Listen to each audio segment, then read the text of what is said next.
Las novenas Jornadas de Historia y Etnografía Villa de Mijas, que se celebran cada 2 años, ahondaron en su 9ª edición aún más en el pasado del municipio. Durante 2 días, varios profesionales y expertos desgranaron en 21 ponencias diversos aspectos históricos y culturales del municipio.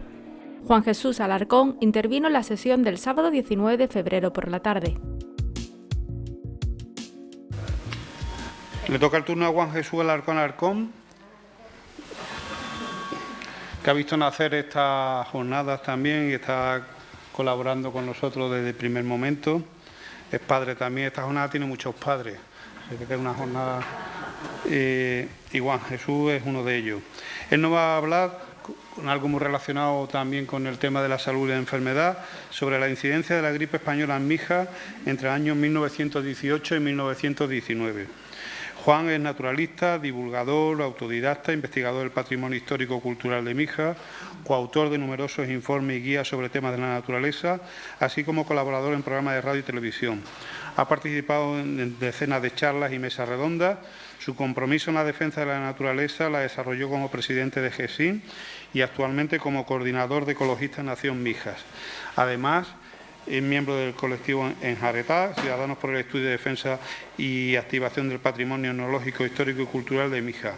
Coautor del libro Conjunto Hidráulico de las Minas, Acequias, Aljibes, Molinos y Batán del barrio Santa Ana y su entorno. Estudio etnológico que obtuvo el primer premio de la sección Etnografía del 5º Premio de Investigación Histórica y Etnográfico Villa de Mijas. Es un placer volver a tenerte aquí, Juan. Gracias. Buenas tardes a todos y a todas. La verdad que va pasando el tiempo y ya veo uno menos que Pepe Leche. Ya tengo que ponerme hasta las gafas de lectura para poder ver esto, ¿no? Bueno, pues nada, gracias a todos por estar, todos y a todas, por estar esta tarde aquí compartiendo un ratillo. Me gustaría dar las gracias, como siempre, al área de cultura por mantener estas jornadas, porque creo que son imprescindibles para conocer nuestro pasado, ¿no? Y creo que es algo importantísimo. Y después darle las gracias también a todos los compañeros y compañeras que siempre me ayudan a realizar estos trabajos, ¿no? Primero darle las gracias a Salvador Arias del archivo, que lo vamos a echar mucho de menos, porque durante todos estos años nos está ayudando mucho a los que investigamos en el archivo. A Paqui por ayudarme y dejarme ver la documentación. A José Antonio Cortés por hacer los gráficos que veréis, los gráficos, los mapas, que va a ilustrar un poco lo que os voy a contar. A Isabel por el montaje, bueno, pasar los textos y ayudarme a hacer el montaje de PowerPoint. Y a Francisco Fernández, que acaba de comunicarme que no podía venir, que me ayuda también a hacer alguna parte de estadística, ¿no? Entonces, un poco es lo que me gustaría de... A ver, evidentemente yo voy a hablar de un tema que bueno, que nos ha tocado vivir, no sino que, bueno, un tema que creo que muchos de vosotros vaya a algo que pasó hace 100 años. Antes hemos visto lo que pasó hace 200, ahora vamos a ver lo que pasó hace unos 100 años, ¿no? Y es un poco lo que he intentado, bueno, pues intentar de comunicaros, ¿no? Bien, esta ponencia es fruto de la curiosidad. En marzo de 2020 nuestra vida ha cambiado de forma brusca. Rutinas, trabajo, relaciones personales, todo se paró. El causante, un virus, el SARS-CoV-2, que ha puesto en jaque a nuestra civilización y se ha llevado la vida de más de 5 millones de personas, mostrándonos nuestra extrema fragilidad, así como ver que nuestra arrogancia y prepotencia hacia la naturaleza tiene un coste, y es, por cierto, muy alto. Porque aunque la ciencia ha podido controlar la pandemia tras 6 olas, la normalidad no es tan normal. En pleno confinamiento comencé a dar información sobre otra pandemia ocurrida en los años 1918 y 1919, la mal llamada gripe española. Esto me hizo pensar si esta pandemia tuvo incidencia en Mijas y que podía ser un buen tema para esta jornada. Ya en trabajos anteriores, utilicé el dato que nos ofrece el testimonio de Fulgencio Bernal Jaime, funcionario del Ayuntamiento de Mijas, en el imprescindible libro de Ronald Fraser, donde dice: cuando acabó la Primera Guerra Mundial hubo la epidemia de gripe. En noviembre de 1918 murieron de gripe 50 personas. Morirían en total cerca de 70. Pero quería ver si esos datos eran reales. En cuanto pude acceder al Juzgado de Paz y al Archivo Histórico Municipal, busqué si existía información suficiente para poder ofrecer un material de interés, y sí lo había. En las actas de defunción se podían documentar las personas fallecidas por esta enfermedad, y el archivo municipal tenía las actas de la Junta de Sanidad, que junto a la prensa de la época permitía reconstruir la incidencia de la gripe en el municipio, aunque con algunas lagunas, como las personas afectadas, que nos permitirían ajustar mucho la repercusión exacta. No es mi intención comparar lo ocurrido de 1918-19 con la actualidad, esto sería otro estudio, pero seguro que muchos elementos narrados nos sonarán, los que nos tienen que servir como reflexión sobre cómo el pasado nos puede mostrar situaciones de las que al parecer aprendemos poco. Por último, resaltar la vinculación existente entre estas pandemias y nuestra relación con la naturaleza. Todos los autores consultados resaltan la enorme transformación de los ecosistemas naturales y la pérdida de biodiversidad, la cual elimina la dilución que ésta ofrece al equilibrio natural. Además de la desigualdad socioeconómica, la hipermovilidad de la población en el planeta, la enorme densidad de población concentrada en grandes ciudades, el comercio ilegal de animales salvajes, los mercados húmedos y, sin olvidar, el cambio climático, que puede favorecer la expansión de los virus. En definitiva, una enorme crisis ambiental, la cual en la actualidad no se atiende en su justa medida, perdiendo un tiempo precioso para reconducir el camino. La gripe española. La gripe es una zoonosis. Las zoonosis son enfermedades infecciosas transmisibles naturalmente desde animales vertebrados al ser humano. Hoy sabemos que la cepa de la gripe de 1918 era el tipo AH1N1. En las aves es donde podemos encontrar las combinaciones de este tipo de virus. Pero el virus de la gripe también puede infectar a otras especies animales como el cerdo, el caballo, la foca, etc. Y no fue hasta el año 1933 cuando se pudo aislar y observar gracias a la invención del microscopio electrónico. En 2005 se reconstruyó el virus en el laboratorio gracias a la ingeniería genética. O sea que ahora tenemos guardado en el laboratorio el virus de la gripe española. Cuidado. Estudios sitúan la epidemia de gripe 3.000 años antes de Cristo, pero no es hasta el año 1500 cuando está bien documentada. En el siglo XVI se le denominaba tos de oveja o catarro epidémico. En el siglo XVIII los franceses la utilizaron como gripe, utilizando este término por el español y el portugués. Por el contrario, ingleses y alemanes utilizan el término influenza. Esta puede ser estacional, que aparece todos los años, en otoño e invierno, y aunque suele ser benigno, se puede complicar en personas mayores o con patología. O pandémica. Esta aparece cada cierto tiempo, que suele ser entre 10 o 20 años, y su virulencia depende del tipo de virus. Los médicos de la época, con los escasos medios y los pocos conocimientos que tenían de la enfermedad, la diagnosticaron de diferentes denominaciones. Y así se refleja en las actas de defunción. Bronconeumonía gripal, neumonía gripal, gripe, bronquitis aguda gripal, etc. Pero sin duda alguna la pandemia que más repercusión tuvo, porque esto hubo a lo largo del tiempo, había bastante, tanto por el número de afectados como por lo social, económico, político, fue la de 1918-1919. Aunque han pasado más de 100 años desde aquella pandemia, todavía no se sabe con exactitud cuál fue su origen, siendo varias las teorías sobre cómo, dónde y por qué se originó esta terrible pandemia. Diversos autores la sitúan en la base militar británica de Tapless, en el norte de Francia, donde miles de hombres de diversos países combatientes de la llamada Primera Guerra Mundial, 1914-1918, vivían hacinados, rodeados de granjas de mamíferos y aves para su abastecimiento. Todo esto en el entorno de la última gran ofensiva de esta guerra. Otro la sitúa en Estados Unidos, en el campamento militar un campamento militar en Kansas, el 4 de marzo de 1918, extendiéndose rápidamente a otros campamentos. Estas tropas fueron desplazadas a Francia, desplegándose en Burdeos y Brest, donde surgieron los primeros casos en abril de 1918.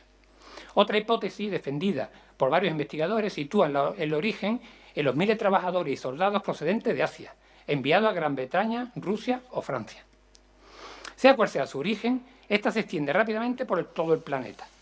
Europa occidental es sacudida en distintas olas. La primera durante la primavera del 18, seguida de una segunda ola en el otoño de ese mismo año, y la tercera se da en el primer trimestre del 19. Y actualmente algunos autores sitúan una cuarta ola en el primer trimestre de 1920. Esta pandemia mató entre una horquilla entre 20 a 50 millones de personas en todo el planeta. aunque algunos autores la elevan de 50 a 100 millones, aunque realmente actualmente se habla entre 20 y 50 millones. España fue uno de los pocos países europeos que se mantuvo neutral durante la Primera Guerra Mundial, con una población en aquel entonces de unos 20.880.000 habitantes. La pandemia llega por el paso de los soldados portugueses que regresaban en tren desde los frentes europeos y los trabajadores agrícolas españoles que sustituyeron en la retaguardia a los jóvenes franceses movilizados en el frente. La fecha de partida fue el 27 de mayo en Madrid, donde se detectó un brote de gripe que en principio no se le dio mucha importancia. Incluso la prensa de la época se mofaba de esta, llegando a bautizarla como la enfermedad de moda, además de la dama española o el soldado de Nápoles. Popularmente también se conocía como trancazo, que es lo que ayer María Dolores pues habló del trancazo. El trancazo es la gripe, ¿no? Cuando las cosas fueron empeorando, cambió su actitud, la prensa, ¿no? Esta libertad de prensa es la que hizo que se bautizara a esta gripe como española. El corresponsal del periódico The Times fue responsable de ese nombre, Spanish Influenza, ya que en todos los países de nuestro entorno estaba en guerra y existía una férrea censura. Esta primera ola se extiende rápidamente, afectando a casi todo el país, exceptuando a las Canarias, Baleares, Galicia y Cataluña. Duró hasta el final del verano, se caracterizó por ser, en cierto modo, benigna, afectando principalmente a adultos de ambos sexos entre 20 y 40 años. La segunda ola comenzó a finales de septiembre, aunque fue el mes de octubre cuando se agudizó en gravedad la pandemia, alcanzando ahora sí a todo el país. Además, la enfermedad se agravó, creando complicaciones con patologías pulmonales, lo que la convirtió en la ola con mayor mortalidad. La tercera ola se desarrolla entre enero y mayo de 1919, resultando mucho más lenta en su propagación con una menor mortalidad. Actualmente se habla de una cuarta ola, como he dicho antes, que se llama satélite, que se denomina satélite, que transcurre a finales del 19 y principios de 1900. Esta pandemia deja entre 250.000 y 260.000 fallecidos en España. En Málaga capital, la primera ola llega en el mes de junio, terminando en julio, siendo esta de gran incidencia, con más de 3.000 enfermos. Esta también llega a ciudades como Antequera. La segunda ola comienza a finales de septiembre, produciéndose el primer foco en un cuartel de la ciudad. Esta se extiende rápidamente por toda la provincia. En primer lugar, Antequera y Marbella, seguidos de Algarrobo, Cártama, después continúa por Monda, Rincón de la Victoria, Masarabiaya, Cuevas Bajas, Benalmádena, Fuengirola, Mija. Esta segunda ola, recordad que en Fuengirola llega el ferrocarril en el 16, que teníamos tren hasta Fuengirola. Esta segunda ola es la más letal, con una mortandad en el mes de noviembre de 172,78 por 100.000, la más alta de toda la pandemia. Este año se despide en Málaga con más de 1.500 defunciones, aunque esta ola perdura hasta enero de 1919. Los municipios más afectados al final del mes de octubre son Estepona, Antequera, Mija, Marbella y Vélez Málaga. La tercera ola comienza en marzo del 19, se extiende hasta el mes de mayo, siendo este último mes el más duro, afectando principalmente a los jóvenes. Esta tercera ola tuvo una escasa mortalidad en el resto de las provincias andaluzas. Málaga enfrenta esta pandemia, como el resto del país, con una muy débil estructura sanitaria.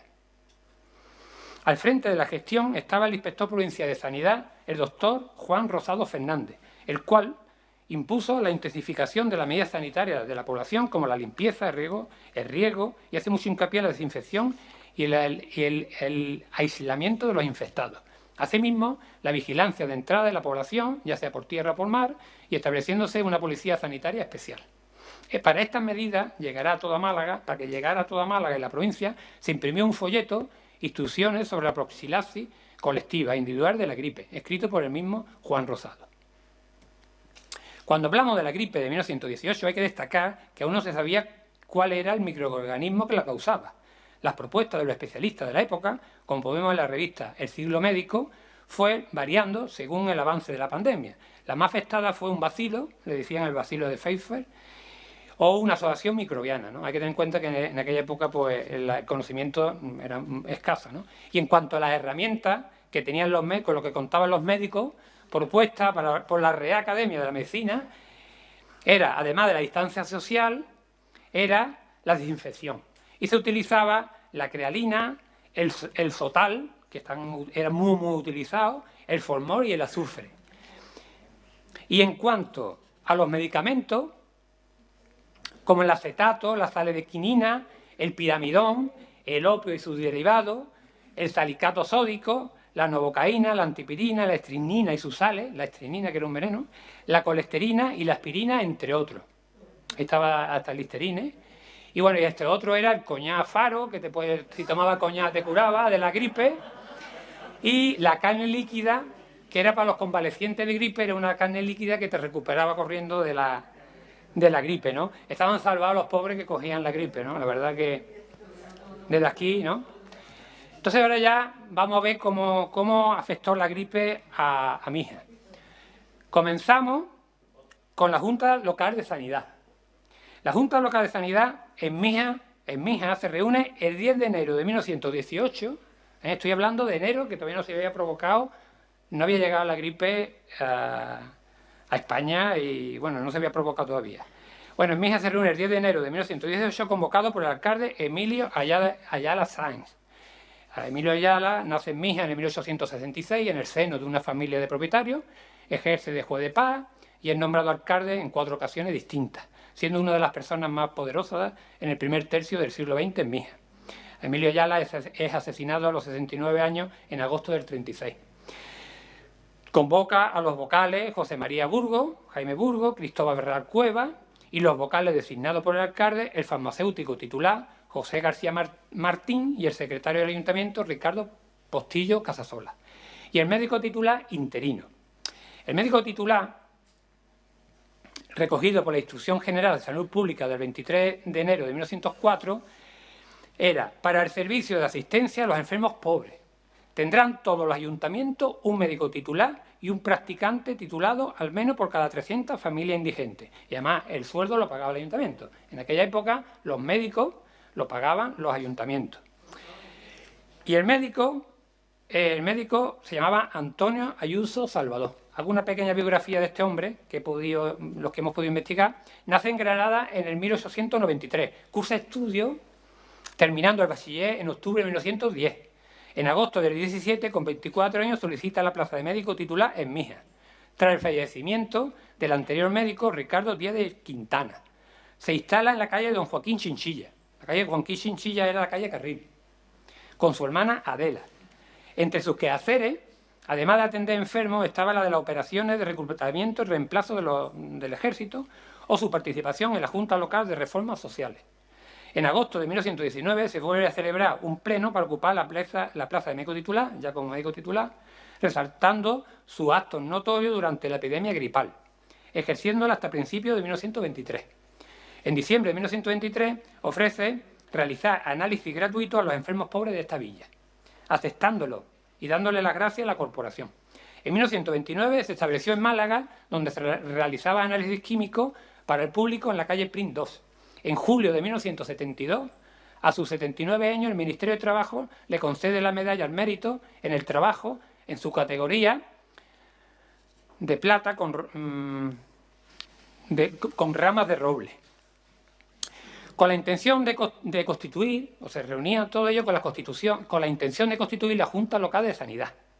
Pues han transcurrido más de 3 años desde la última Junta, y así cumplí con el artículo 27 de la vigente Ley de Sanidad. En esta se elige a Antonio Ayuso Salvador, el médico, como secretario de la Junta. Con el objetivo de esta Junta era esto, que es lo más interesante de este acta del 10 de enero, estar prevenido este organismo para el caso de que por las especiales circunstancias de la guerra europea pudiera presentarse alguna enfermedad infecciosa. Toda una premonición de la llegada de la gripe. La pandemia llega a Mija a principios del mes de octubre, de los que sería la primera ola, la segunda a nivel general. La Junta Local de Sanidad se reúne el día 19 a las 20 horas, con el objetivo de adoptar acuerdos oportunos para precaver la propagación de la epidemia gripal. En esta, el secretario y médico titular dio cuenta de los casos registrados durante los días 12 y 14, informando de que afortunadamente no revisten gravedad y de momento no se han registrado defunciones. Pero se estima necesaria la adopción de medidas sanitarias para evitar la propagación de la epidemia. En primer lugar, hizo notar el facultativo las malas condiciones de las viviendas y el hacinamiento de sus moradores en pequeñas habitaciones. Y continúa diciendo: advirtiendo de lo difícil que se hace poder hacer desinfecciones por carecer la mayor parte de los edificios de cristaleras y las puertas, y por estar las puertas y ventanas con ventilación imposible de corregir. Esto daba un poco la situación que estaba en nuestro municipio, en nuestro pueblo en aquel entonces. También consta que de momento no tiene máquina ni aparato propicio para desinfectar con los diferentes caldos, que era sotá, etcétera, etcétera, para ser utilizado en los suelos y objetos de las casas infectadas como en las zonas comunes para evitar la fuente de infección. Después anunció las disposiciones urgentes sanitarias, acordando, primero, el cierre temporal de las escuelas nacionales. El alcalde tiene que informar a las autoridades competentes. Segundo, publicar un bando disponiendo el traslado inmediato al cementerio de los fallecidos, así como la inmediata desinfección de las habitaciones y la ropa. Disponer la inmediata salida del pueblo de los cerdos, porque su mal olor pueden contribuir a la propagación de la epidemia. Imaginaros a los pobres como creían que se propagaba el virus. Vigilar que los establecimientos públicos se cierren a la hora que marquen las ordenanzas municipales. Que no se permitan reuniones de muchas personas, cuyos contactos puedan contribuir al crecimiento de la epidemia. Y para concluir, se acordó que la Junta se reuniera para cambiar impresiones y adoptar aquellos acuerdos de carácter urgente que procedan. Pero la gripe se extiende y comienzan los fallecimientos. Los primeros de ellos se producen los días 16, se produce el día 16 con 2 hombres por neumonía gripal. Ahí veis ya lo que se produce. Y esto es solo el principio. El día 18 mueren 2 personas y el 19 fallece otras 2 personas. Pero el día 20 de octubre de 1918, es el más trágico de toda la pandemia, que fallecen 6 personas. Se registran también en los partidos rurales, un hombre en Los Espartales, una mujer en Osunilla y otro en el Río de las Pasadas. El día 22 se salda con 3 fallecidos. El 24, 25 y 26, 2 personas fallecidas cada día. El día 26 recibimos la visita del inspector provincial de Sanidad, Juan Rosado Fernández, que vimos al principio que escribía el librito este para eso, enviado por el gobernador civil, presidiendo la Junta Local de Sanidad a las 2 de la tarde. La visita del inspector tiene como objetivo ver las medidas adoptadas por autoridades para evitar la propagación de la epidemia gripal. El inspector toma las palabras encomiando las medidas adoptadas por la Junta y el tratamiento seguido por el médico titular. Después realiza una serie de propuestas para evitar el incremento de estas. Y para terminar con la epidemia. Primero, que se realicen gestiones con otras administraciones para que se reconstruya parte del barrio Santana, destruido el año anterior, o sea, en el 17, ya que ha hecho que la población viva aún más hacinada al hospedar a las que perdieron sus casas. Hay que investigarlo, pero creo que esto fue cuando la Raja se abrió y parece que rompió parte del barrio.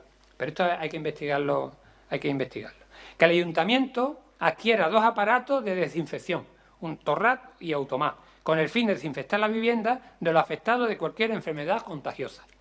Finalizando así la reunión, y además esta visita fue recogida por el periódico regional del martes 29 de octubre. Esta es el último acta de la Junta Local de Sanidad durante la pandemia. Ese mismo día se publica en el periódico regional de Málaga, del sábado 26 de octubre del 18, un listado elaborado por el señor Rosado, desde el inicio de la epidemia hasta la fecha, donde aparece el nombre del pueblo, las invasiones, que eran los contagios, y las defunciones. Son 32 pueblos en el listado que estáis viendo, incluyendo la capital, que la vamos a dejar aparte. El primero en invasiones es Periana, con 430, seguido de Manilva, con 370, y Mijas, con 282. Sin embargo, en cuanto a las defunciones, la primera es Antequera, con 12, seguido de Mijas, con 10, y el tercero, con mucha diferencia, Manilva, con 4. Claro, Antequera es mucho más grande de población que Mijas, como ya veremos. El día 27, el ayuntamiento se dio cuenta del fallecimiento del guardia municipal nocturno Francisco Díaz, víctima de la epidemia gripal reciente. Y por ser empleado fiel cumplidor de las obligaciones de su cargo, a propuesta del señor alcalde se acordó sufragar todos los gastos del entierro y construcción de un nicho. Además, el alcalde dio cuenta del estado sanitario de la población, de las medidas sanitarias acordadas por la Junta Local y de las necesidades de acudir con auxilio a las clases menestrosas. Las clases menestrosas son los pobres. El gobernador civil dicta la orden de prohibir la visita a los cementerios públicos durante los días 1, 2 y 3 de noviembre con el fin de evitar contagios y aglomeraciones. Ahí veis el periódico del día 1 de octubre, ahí está la gente en un entierro y veis que la distancia social es poquita. La distancia social ellos no lo contemplaban mucho. El día 29 sigue, el día 29 4 víctimas más, el 30 2 más y el mes de octubre se despide con un total de 28 fallecidos. Comienza el mes de noviembre con 5 personas, que es el segundo día más duro de la pandemia.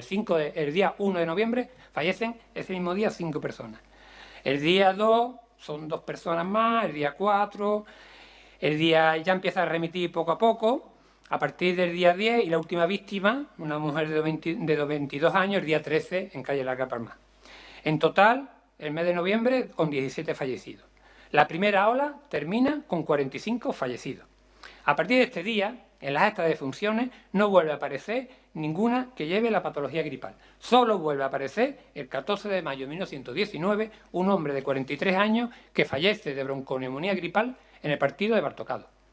Ahora vamos a ver la incidencia de la gripe en el pueblo, por ejemplo. En cuanto a la incidencia por calle y partido, tenemos como referencia el número de fallecidos, por lo que será el indicador utilizado como incidencia.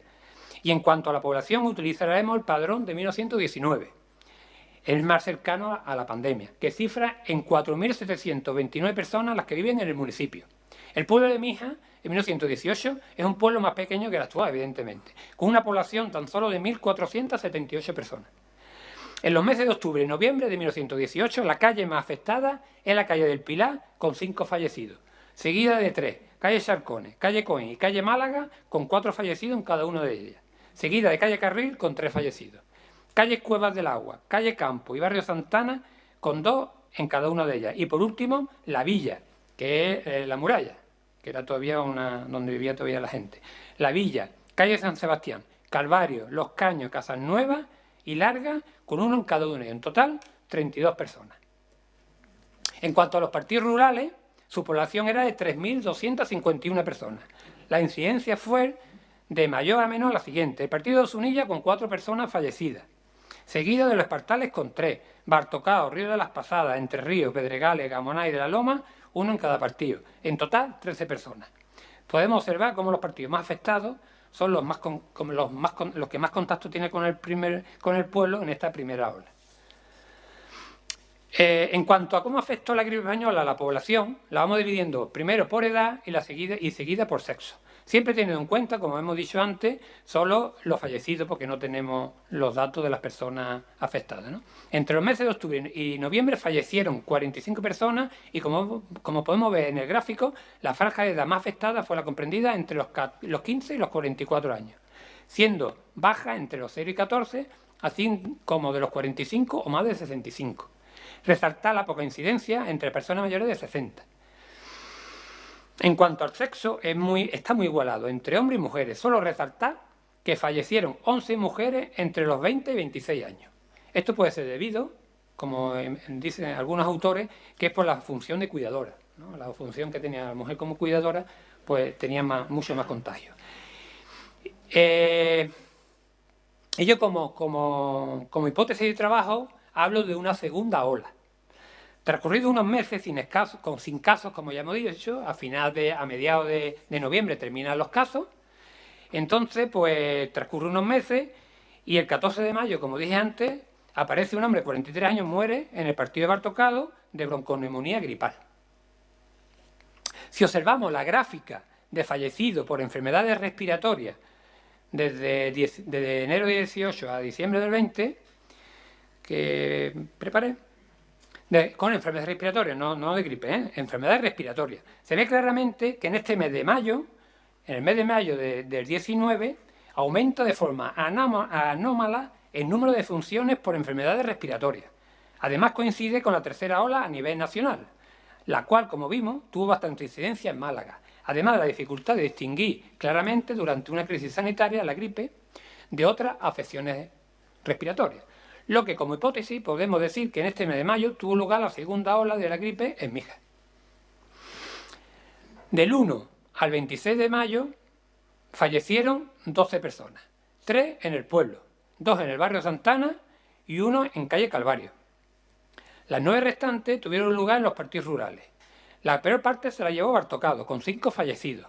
Los 4 restantes, una en cada partido, en Los Pilones, Ozunilla, Entre Ríos y El Hornillo.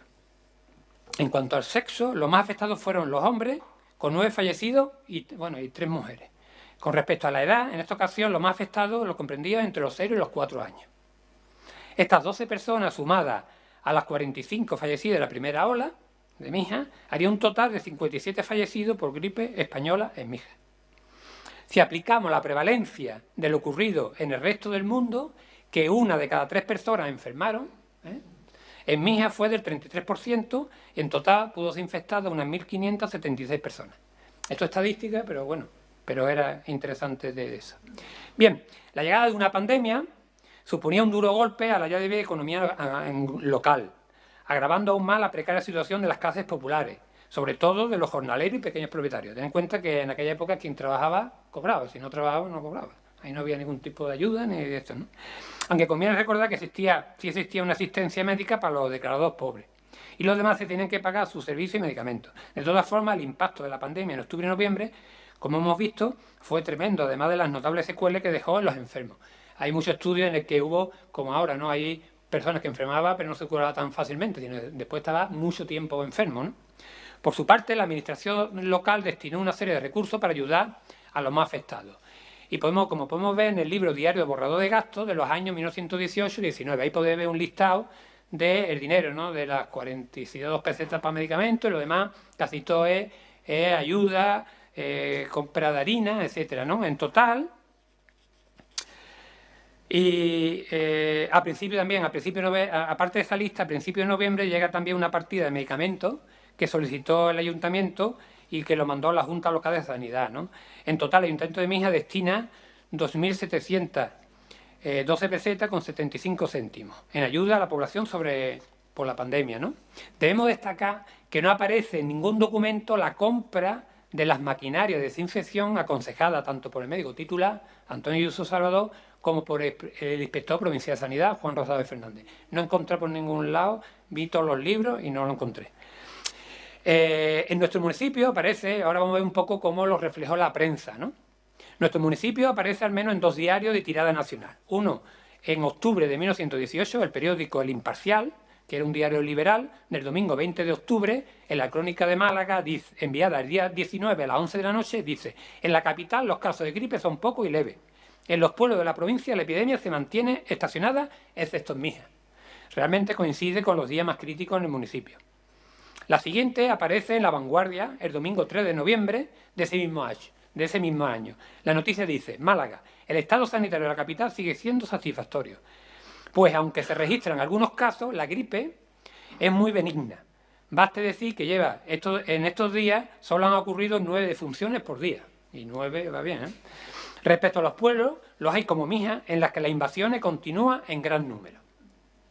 En cuanto a la prensa provincial, son varios los que cubrieron la pandemia, destacando la cobertura ofrecida por el diario El Regional. Este se publicó durante el año 1916 hasta el año 21, ofreciendo una crónica diaria bajo diferentes titulares: la epidemia de Málaga, la epidemia en Málaga, la epidemia en la capital y los pueblos, etc., donde se ofrecían los datos aportados por el gobernador civil, algunos artículos de opinión o médicos, seguidos de la crónica de los pueblos de la provincia, terminando con las noticias de la incidencia en el resto del país. Además, ofrecía algunas noticias de la gripe en Francia o sobre cómo afectó al ejército de Estados Unidos, a pesar de la censura en esos países. También publicaban esquelas de personas fallecidas por la pandemia. El lunes 21 de octubre de 1918 aparece en portada la esquela de doña Antonia de Río Peñuela, vecina de Mijas, fallecida el día 19. Ella mujer murió con 23 años. Y también aparece un pequeño texto en el que dice: víctima de rápida y traidora enfermedad, ha fallecido en Mijas la distinguida señora doña Antonia de Río, esposa de nuestro querido amigo don Fernando Peñuela de Mérida. En estas páginas, en las últimas páginas, en la zona dedicada a la publicidad, aparece una muy curiosa que demuestra una vez más la enorme capacidad de algunos a la hora de hacer negocios con estas situaciones dramáticas. Si leéis ese pequeño porque realmente es un texto publicitario, ¿no?, sobre la epidemia. Descubrimiento importante. Se comenta estos días que con bastante incidencia, el descubrimiento hecho por un célebre médico de la localidad para prevenir la gripe, de forma tal que el que pone en práctica los consejos del citado doctor ni puede sufrir la enfermedad ni de coger más ligero el resfriado, tratando de usar los jerseys y abrigos de las señoras y niños, no sé qué, si lo compra en la tienda no sé cuánto. Imaginaros la clase de... Mi hija aparece en las crónicas los días 21, 22, 23, 24, 26, 29 y 30 de octubre. Y 7 y 9 de noviembre, el último día en el que aparece en el periódico. Como es normal, la información sobre la pandemia decae poco a poco, pasando de la primera página, en los titulares, a la segunda y terminando en la tercera. A partir del 11 de noviembre se espacia cada vez más, siendo el día 24 el último en ofrecer información provincial. La tercera ola tiene muy poco seguimiento en la prensa. En la tercera ola apenas, ¿no? Y para finalizar, una curiosidad. Buscando documentación sobre la gripe, nos encontramos un acta donde una parte de la población no se toma muy en serio, al igual que ocurre hoy en día, la vacunación. Aunque eso sí, se zanjaba de forma más contundente. El 19 de mayo de 1918, unos meses antes de la llegada de la pandemia de la gripe a mi hija, se reunió el Consejo para dar cuenta de un brote de viruela en el vecino municipio de Fuengirola. Y había llegado el momento de adoptar medidas severas, ya que al parecer cuando se hacía un llamamiento para vacunar, se presentaban pocas personas. Y para evitar esto, se decide que primero el Cabildo adquiera la vacuna necesaria y que se vacune lo más urgente posible, para garantizar la salud pública, procediéndose a una vacunación voluntaria y después una forzosa, para los que no atiendan al llamamiento. Esta se realizaría por el médico acompañado por un teniente de alcalde que vacunarían en el domicilio de los que no concurrieran al llamamiento voluntario. Esta foto no es de aquí, evidentemente, pero que es lo mismo, iban a vacunar a domicilio para el que no se quería vacunar, ¿no? Ahí no había tu tía. Conclusiones. Sin duda alguna, la gripe española fue la gran pandemia del siglo XX, tanto por el número de víctimas como por su repercusión social. Y aunque su origen no esté claro, 4 años de guerra, hacinamiento, destrucción, etcétera, allanó el camino a una zoonosis. Esta se desarrolló en 3 oleadas, 4 según algunos investigadores, llegando a la pandemia a todos los rincones del país. Nuestro municipio, Mijas, no se salvó.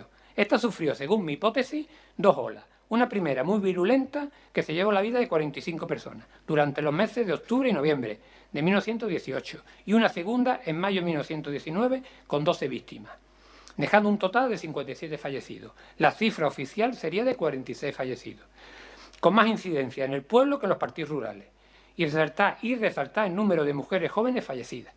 Aunque todavía no existe un estudio de la provincia de Málaga con los que comparar los datos de nuestro municipio, en la prensa de la época podemos ver que la incidencia fue muy dura, ¿no?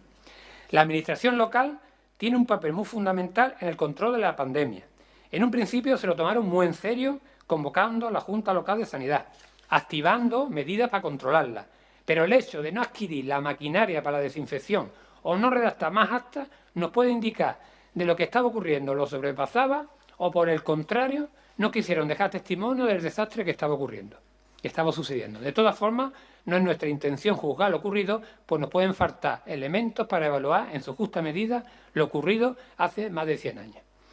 En este episodio de nuestra historia debemos destacar a 2 personas, el alcalde Emilio Ayala Sáenz y el médico titular Antonio Ayuso Salvador, al que le fuera reconocido su trabajo por controlar la pandemia. Han transcurrido más de 100 años y ha vuelto a ocurrir un virus, el SARS-CoV-2, se ha extendido por todo el planeta en un corto periodo de tiempo, poniendo en jaque a la humanidad. Su origen, aunque aún no está claro, parece que proviene de una zoonosis.